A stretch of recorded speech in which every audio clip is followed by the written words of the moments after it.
नमस्कार विद्यार्थियों, ID classes में आपका स्वागत है। हाई स्कूल के विज्ञान की क्लास में आप पढ़ रहे हैं विद्युत। देखिए, पिछले वीडियो में मैंने जो डिस्कशन किए थे उस पर जरा एक नज़र देखते हैं। आइए,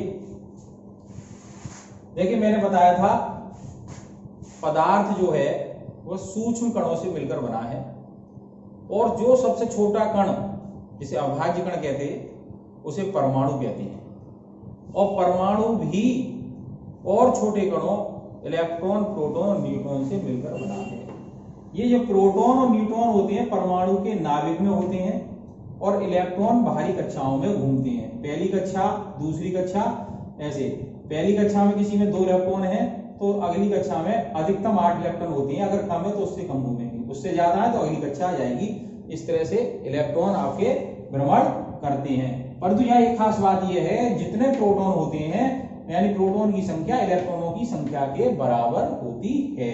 यानी परमाणु कैसा होता है? उदासीन, यानी धनावेश बराबर ऋणावेश के बराबर होता है। इसलिए परमाणु उदासीन होता है, इस पर ना कोई आवेश है। पूरे परमाणु पर प्रोटॉन पर धनावेश है, इलेक्ट्रॉन पर ऋणावेश है। परमाणु कैसा है? उदासीन है। परंतु आपने आगे देखा था कि आपको बताया गया कि जब हम कांच की छड़ को किसी रेशम से रगड़ते हैं तो क्या हो जाता है? इलेक्ट्रॉन की एक में कमी हो जाती है और एक में अधिकता हो जाती है। तो इलेक्ट्रॉन आदान प्रदान के कारण उसमें क्या होता है? एक विद्युत प्रभाव या चुंबकीय प्रभाव उत्पन्न हो जाता है। क्या उत्पन्न हो जाता है? विद्युत प्रभाव या चुंबकीय प्रभाव उत्पन्न हो जाता है। यानी कि एक बात आपने सबसे पहले ये सीखी,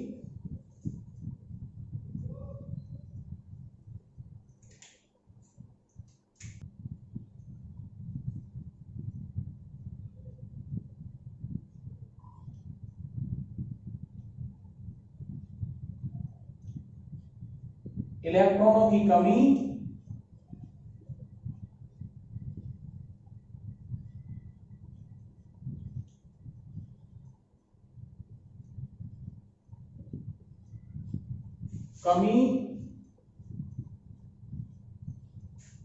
या अधिकता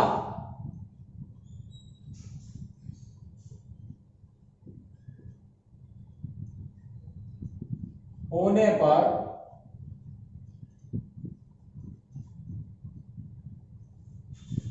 पदार्थ में एक विशेष गुण उत्पन्न हो जाता है।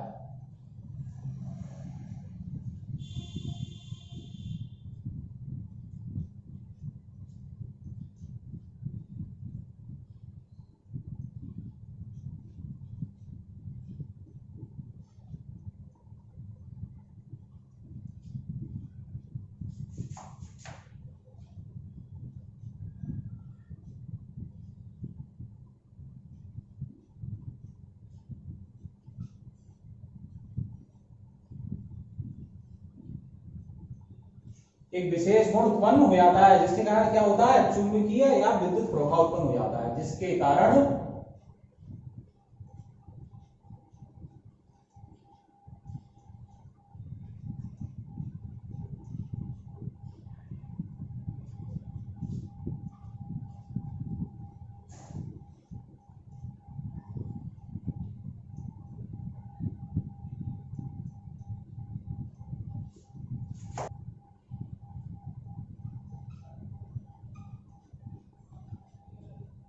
या विद्युत प्रभाव उत्पन्न हो जाता है।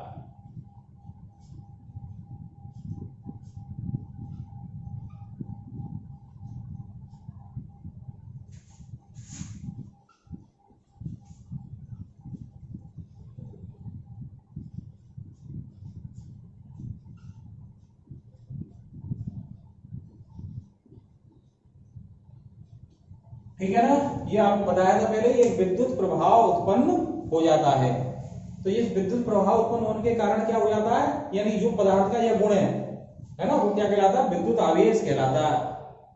पदार्थ का यह गुण ही विद्युत आवेश कहलाता है। ये आपके ध्यान में आना चाहिए। पदार्थ का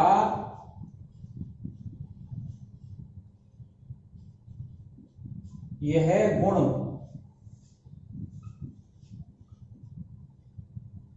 विद्युत आवेश कहलाता है।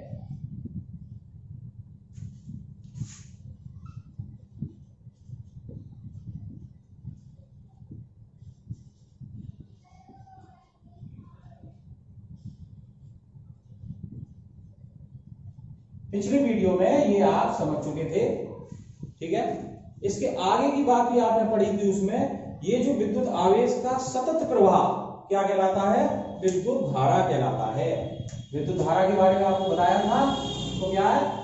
विद्युत आवेश के सतत प्रवाह को ही विद्युत धारा कहते हैं। विद्युत आवेश के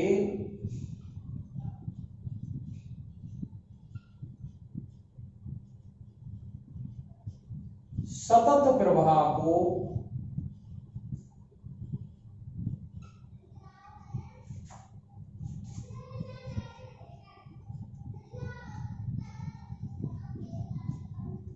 विद्युत धारा कहते हैं।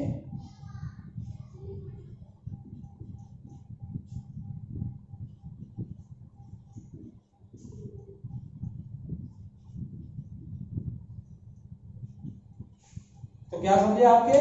जो आपका विशेष गुण उत्पन्न हुआ था वह विद्युत आवेश कहलाते हैं, और इस विद्युत आवेश का सतत प्रवाह, कंटिन्यूअस प्रवाह, उसको क्या कहते हैं? विद्युत धारा कहते हैं। अब ये विद्युत धारा क्या है, इसकी परिभाषा भी बताई थी। तो विद्युत धारा है तो उसमें एक विद्युत परपथ भी बताया था। तो ये भी तीसरा पॉइंट आपको ये बता दिया गया था, उसको भी ध्यान से समझ लेंगे। सतत प्रवाह विद्युत धारा का था, क्या? सतत, है ना। तो ये प्रवाह है वो किसी का पथ पे, बंद पथ पर, है ना। बंद, सतत एवं बंद पथ को विद्युत परपथ कहते हैं। सतत एवं बंद पथ को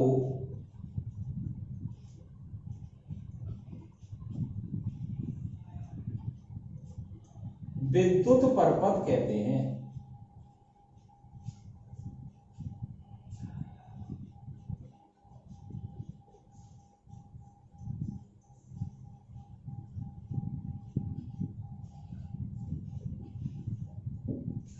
तो देखिए एक पथ है ना, ये क्या है? विद्युत परपथ है।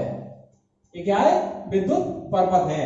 इसमें क्या? कंटिन्यूअस धारा बहेगी तब परपथ है ये, है ना। जब धारा बहेगी इसमें तो ये परपथ माना जाएगा। सतत एवं बंद पथ को विद्युत परपथ कहते हैं। तो यहां तक आपने पूरा अध्ययन कर लिया था। विद्युत धारा में आपने पढ़ा था। अब आपसे समझते हैं हम विद्युत धारा के डिटेल्स में जाते हैं। तो ये विद्युत धारा यानी जो बताई थी, विद्युत आवेश के सतत प्रवाह को विद्युत धारा कहते हैं। यहां पर विद्युत धारा की दिशा की बात करते हैं। क्या करते हैं? विद्युत धारा की दिशा।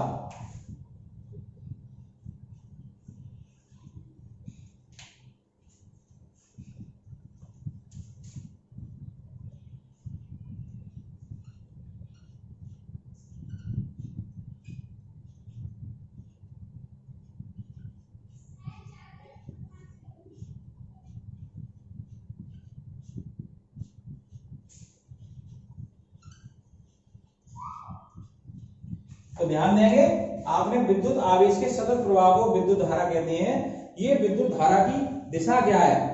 विद्युत धारा की दिशा क्या है ये समझना है।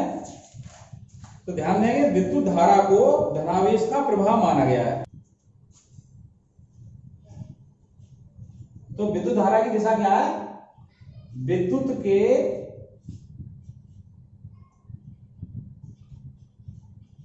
धनावेश प्रवाह को, किसके? धनावेश, विद्युत धारा के धनावेश प्रवाह को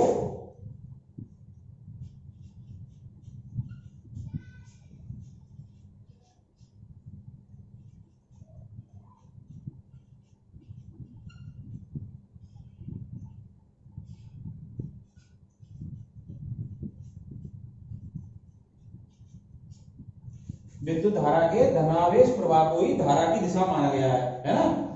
प्रवाह को धारा की, विद्युत धारा के धनावेश प्रवाह को ही विद्युत धारा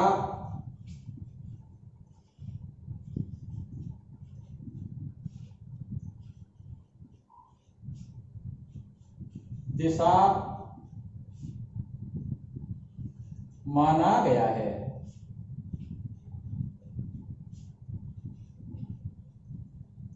इसका अर्थ क्या हुआ, है ना, विद्युत धारा या धनावेश का प्रवाह है।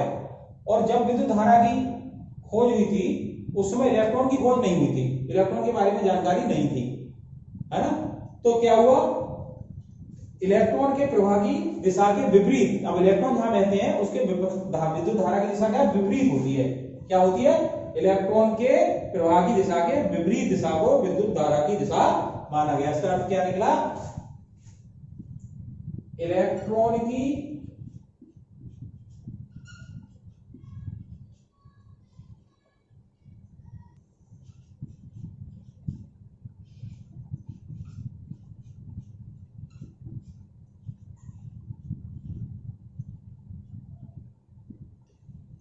विपरीत दिशा को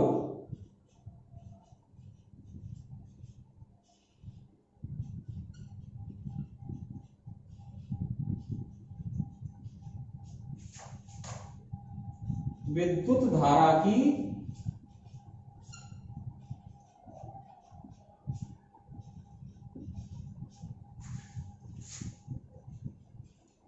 दिशा माना गया है।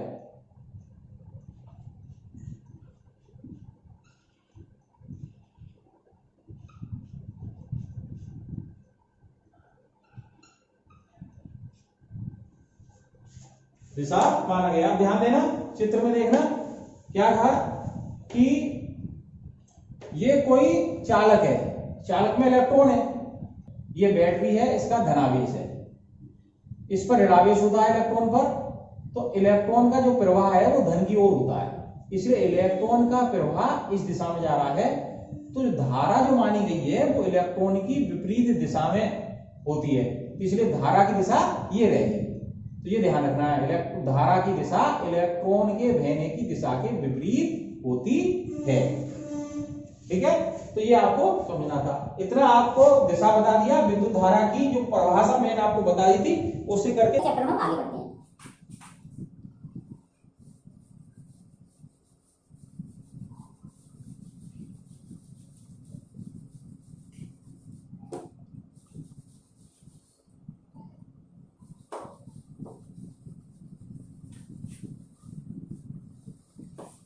अब आपने पढ़ा था विद्युत धारा की परिभाषा, पढ़ चुके हैं आप, एक बार उन्हें समझ लेंगे।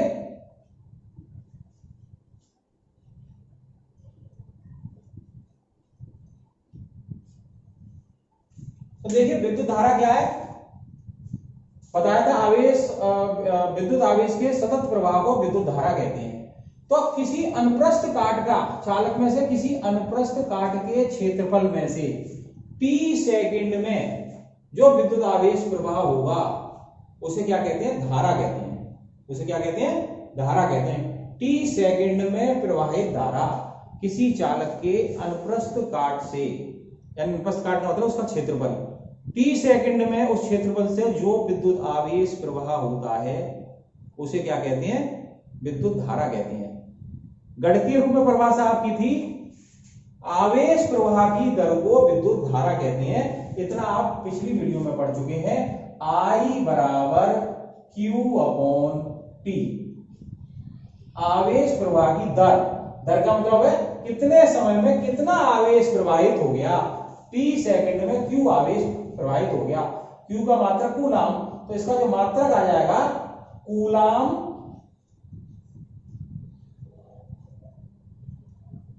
बटे सेकंड। इस मात्रा को क्या बोलते हैं, या एम्पियर भी बोलते हैं। क्या बोलते हैं, या एम्पियर के नाम से एम्पियर।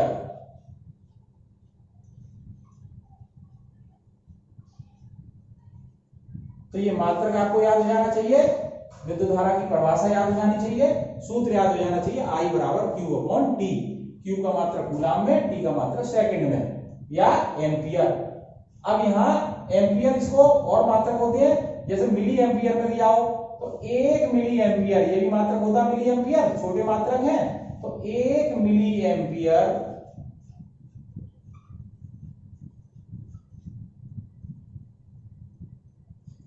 बराबर होता है 10⁻³ एम्पियर।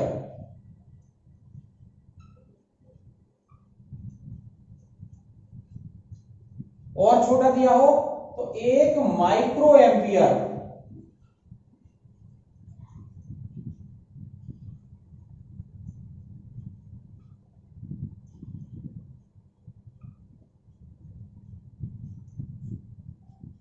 (10⁻⁻6 एम्पियर।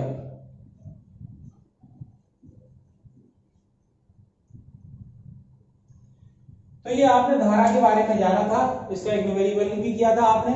तो ये धारा नापते हैं इस विद्युत परपथ में, किससे नापती है? तो धारा नापने का जो यंत्र होता है वो अमीटर होता है। क्या होता है? यहाँ जो ए है वो क्या है? ए जो प्रतीक बनाया गया है ये क्या है? अमीटर। अमीटर धारा किससे नापते हैं? अमीटर से। ये परपथ में श्रेणी क्रम में जुड़ा होता है। क्या जुड़ा होता है? ये परपथ में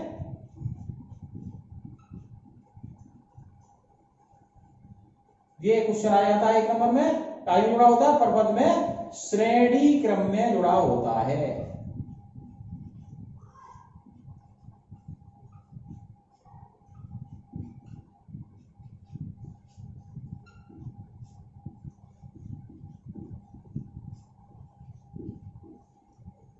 ये श्रेणी क्रम में जुड़ा होता है।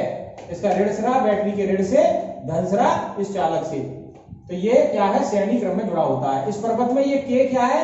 के आपका ऑन ऑफ बटन है, कुंजी जिसे बोलते हैं ऑन ऑफ बटन। धारा प्रवाहित करने के लिए इसे ऑन करना पड़ेगा तो धारा प्रवाहित होगी, धन सिरे से धारा प्रवाहित होगी। ठीक है, तो ये आपने विद्युत धारा के बारे में समझा। अब इससे आगे देखेंगे। अब जब धारा का प्रवाह है, आपने देखा धारा का प्रवाह जैसे जल धारा का भी प्रवाह है। जल धारा का जो प्रवाह होता है, आप किसी अगर एक 36 तल में धारा पानी बहा रहे हैं तो ये पानी नहीं बहेगा, परंतु इसको थोड़ा सा ऊंचा और तिरछा कर दिया तो उच्च दाब से कम दाब की ओर जल बहता है। ऐसे ही यहां समझ लीजिए धारा कैसे होती है। तो जो धारा है आपकी वो क्या है? किसी चालक में आवेश के प्रवाह के लिए विभवांतर उत्तरदायी होता है। जो आवेश प्रवाह हो रहा है, आवेश प्रवाह को ही तो आप धारा कह रहे हैं, सतत प्रवाह को धारा कह रहे हैं। तो आवेश प्रवाह के लिए कौन जिम्मेदार है? तो क्या है? एक नया शब्द आ गया, विभवांतर। किसी चालक में आवेश के प्रवाह के लिए विभवांतर उत्तरदायी होता है, ये ध्यान रखना है। किसी चालक में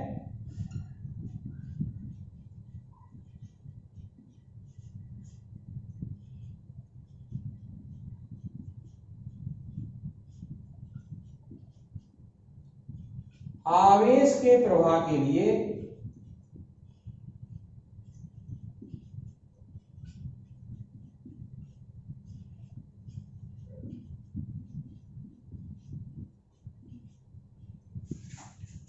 विभवांतर उत्तरदायी है।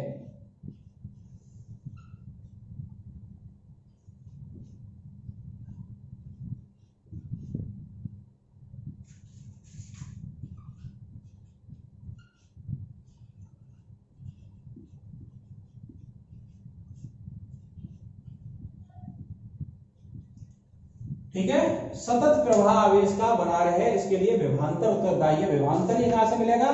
जो आपने यहाँ बैटरी लगा रखी है, सेल लगा रखी है, उसका उच्च दाब का सिरा प्लस माना जाता है, निम्न का ऋण माना जाता है।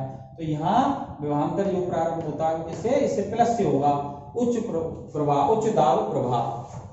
ठीक है, तो किसी चालक में आवेश के प्रवाह के लिए विभवांतर उत्तरदायी है। आइए अब आगे हम विभवांतर समझते हैं।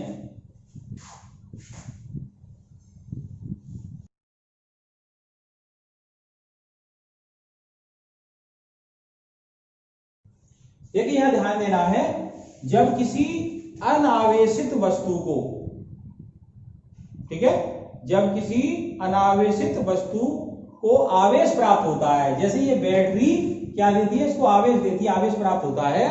तो ये आवेश जैसे प्राप्त होता है उसको, कुछ जैसे बैटरी से आवेश लिया, उसके बाद ये आवेश और जो बैटरी से आवेश प्राप्त होता है उन दोनों के बीच में प्रतिकर्षण होता है। क्या होता है? प्रतिकर्षण होता है। इस प्रतिकर्षण के विरुद्ध एक कार्य करना पड़ता है। ये कार्य स्थितिज ऊर्जा के रूप में होता है। ये कार्य स्थितिज ऊर्जा के रूप में होता है। तो ये ध्यान देंगे आप, जब किसी अनावेशित वस्तु को हम आवेश दें,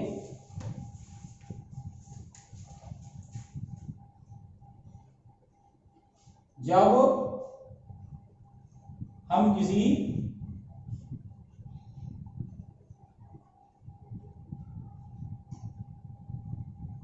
अनावेशित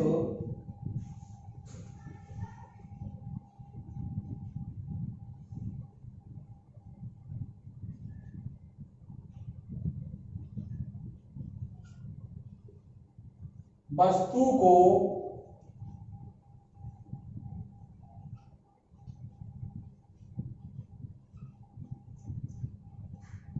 आवेश दें, ठीक है ना, जैसे हमने बैटरी लगाई और अनावेशित वस्तु थी, उसको आवेश दें, तो प्रारंभ में वो कुछ आवेश ले लेती है, तो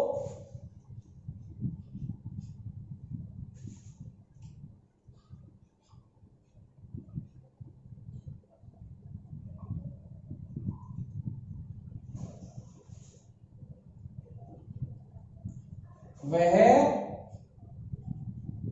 कुछ आवेश ले लेती है।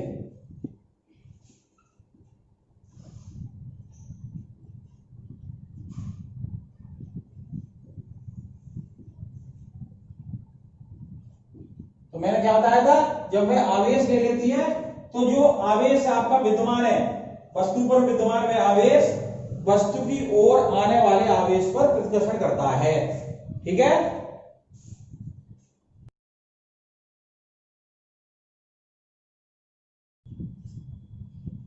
फिर परंतु फिर वस्तु पर विद्यमान में आवेश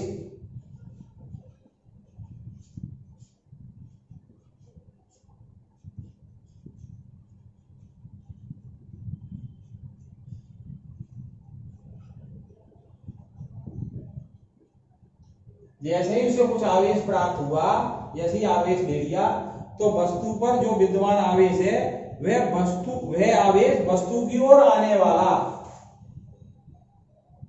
वस्तु पर विद्यमान आवेश वह आवेश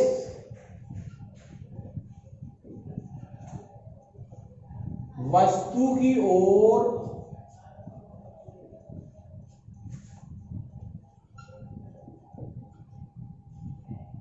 आने वाले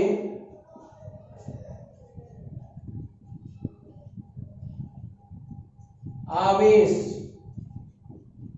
यानी एक आवेश तो आपका जो वस्तु ने ले लिया था वो हो गया, और एक आवेश जो अभी जा रहा है वस्तु की ओर पर प्रतिकर्षण बल लगाने लगती है।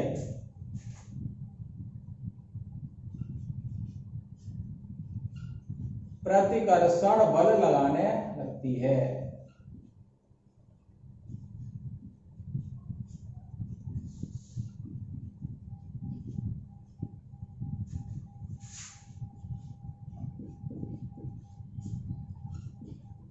सीधी भाषा में आपको यह समझना है कि वस्तु ने जो आवेश लिया था वह आवेश और वस्तु की ओर जाने वाले आवेश दोनों के बीच में एक प्रतिकर्षण बल लगता है।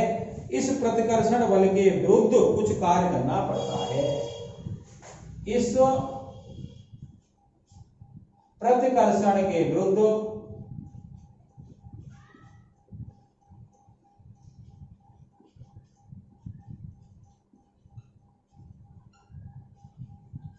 कुछ कार्य करना पड़ता है।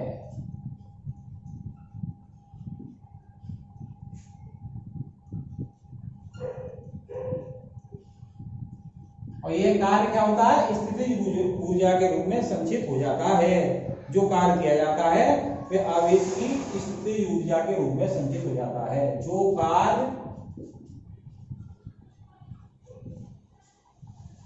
किया जाता है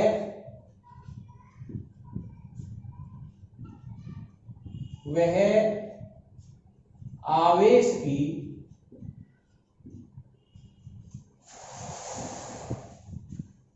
स्थितिज ऊर्जा के रूप में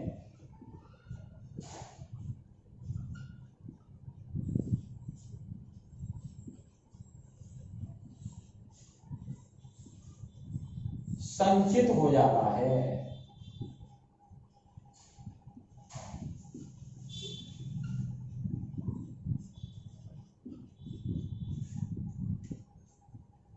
रूप में संचित हो जाता है या एकत्रित हो जाता है।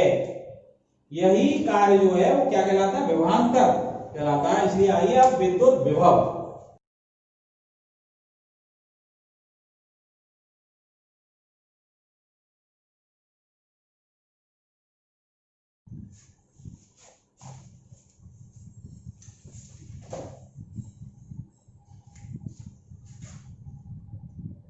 तो जो मैंने कहा था विभवांतर उत्तरदायी होता है सतत आवेश के प्रवाह के लिए। तो एक शब्द आपका आ गया विद्युत विभव।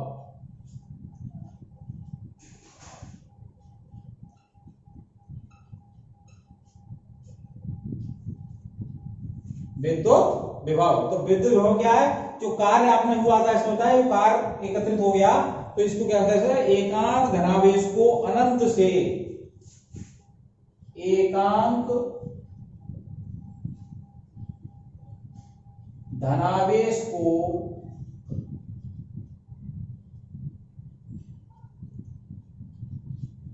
अनंत से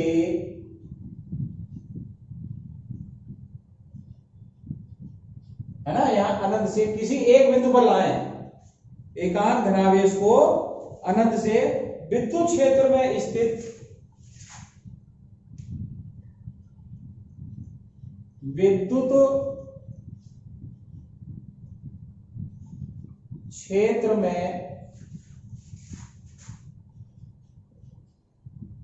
स्थित किसी बिंदु पर, यानी एकांक धनावेश को हम अनंत से ला रहे हैं और विद्युत क्षेत्र में स्थित किसी बिंदु पर ला रहे हैं। अनंत से विद्युत क्षेत्र में स्थित किसी बिंदु, ठीक है ना, एकांक धनावेश को अनंत से विद्युत क्षेत्र के में स्थित किसी बिंदु तक लाने में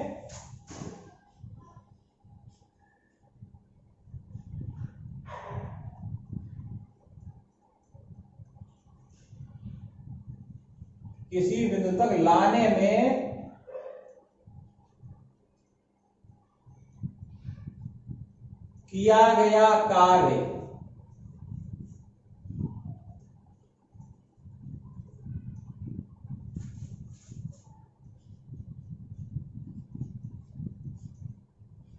विद्युत विभव कहलाता है।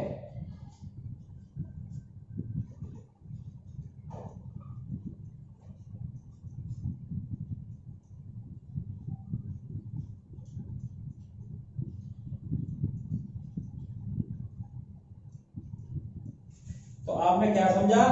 सबसे पहले विद्युत आवेश समझा था, फिर विद्युत आवेश के सतत प्रवाह को ही विद्युत धारा कहते हैं। अब विद्युत धारा जो है, तो जो आवेश आ रहा है वो क्या है? तो एकांक धनावेश को अनंत से विद्युत क्षेत्र में स्थित किसी बिंदु तक लाने में किया गया कार्य विद्युत विभव कहलाता है। V बराबर W/Q। एकांक आवेश को यहां से परिभाषा समझे, Q बराबर 1 है। यदि इसमें Q बराबर 1 कर दें, एकांक कर दें, एकांक धन साइन 1 कूलाम रखने पर, तो V बराबर क्या हो जाएगा? W। तो परिभाषा यहां से याद करनी है ना। एकांक धनावेश को अनंत से विद्युत क्षेत्र के किसी बिंदु पर लाने में किया गया कार्य ही विद्युत विभव कहलाता है। V बराबर Q बराबर 1 कूलाम रखने पर V बराबर W। यहां से परिभाषा बन गई, ठीक है। तो यहां जो V बराबर W/Q आया, उसका मात्रक क्या है? W/Q। W का होता है जूल और Q का होता है कूलाम, या इसको वोल्ट के नाम से करते हैं, या वोल्ट।